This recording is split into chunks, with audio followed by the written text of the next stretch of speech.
YS Jaganmohan రెడ్డిపై జరుగుతున్న కుట్రలకు వ్యతిరేకంగా వైఎస్సార్ కాంగ్రెస్ పార్టీ కోటి సంతకాల సేకరణకు శ్రీకారం చుట్టింది. హైదరాబాద్ లోని పార్టీ కార్యాలయంలో జనం సంతకం పేరుతో ఈ కార్యక్రమాన్ని ప్రారంభించారు.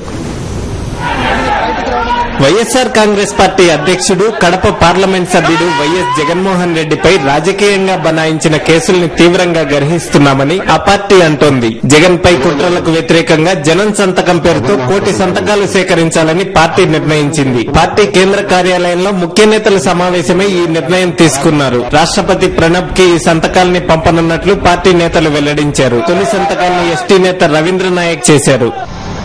దర్యాప్తు చేసేటప్పుడు నిజాన్ని నిర్ధారణ చేసే విధంగా విచారణ ఉండాలి, కానీ దోషిగా చిత్రీకరించాలని అదే పనిగా పెట్టుకుని చేస్తున్న విధానాన్ని గర్హిస్తూ కోటి సంతకాలు సేకరించి రాష్ట్రపతి గారికి విజ్ఞాపన చేయాలనే ఉద్దేశంతో ఈ కార్యక్రమానికి శ్రీకారం చుట్టడం జరిగింది. ఈ కార్యక్రమంలో సంతకాలతో పాటు రాష్ట్రపతి ప్రణబ్ కి ఆంధ్రప్రదేశ్ ప్రజానీకం చేసుకుంటున్న విజ్ఞప్తి అంటూ జనం సంతకం పేరుతో ఓ లేఖని మీడియాకి విడుదల చేశారు. ఈ లేఖలో సిబిఐ వ్యవహార శైలిపై తీవ్ర స్థాయిలో మండిపడ్డారు. ఈ లేఖలో వివరాలని మైసూరా మీడియాకి చదివి వినిపించారు. రాజకీయ ఒత్తిళ్లకు లొంగి పక్షపాతంతో సిబిఐ చేస్తున్న దర్యాప్తు భారతదేశంలో అధికార వ్యవస్థల దుర్వినియోగానికి నిలబెట్టి నిదర్శనమని మేమంతా భావిస్తున్నాం. ఒక రాజకీయ పార్టీ పెట్టుకున్నందుకు, అధికార పార్టీతో విభేదించి బయటకు వచ్చినందుకు జగన్మోహన్ రెడ్డి గారిని 200 రోజులకు పైగా అక్రమంగా నిర్బంధంగా ఉంచడాన్ని మేమంతా తీవ్రంగా వ్యతిరేకిస్తున్నాం.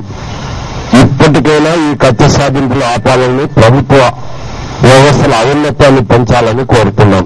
కోటి సంతకాలు సేకరించి ఈరోజు ప్రెసిడెంట్ ఆఫ్ ఇండియాని ప్రణబ్ ముఖర్జీని దీని ద్వారా ఈ ప్రజాస్వామ్యాన్ని బతికించమని, ఈ ప్రజాస్వామ్యంలో ఉన్నటువంటి రాజ్యాంగ సంస్థలుగా పేరుపొందినటువంటి వాళ్ళు ప్రభుత్వానికి పొత్తులుగా మారొద్దని ఈరోజు వైఎస్సార్ కాంగ్రెస్ పార్టీ ప్రజా గొంతుగా సంతకాలతోటి కోటి మీ ముందుకు వస్తున్నటువంటి ఒక నేపథ్యం.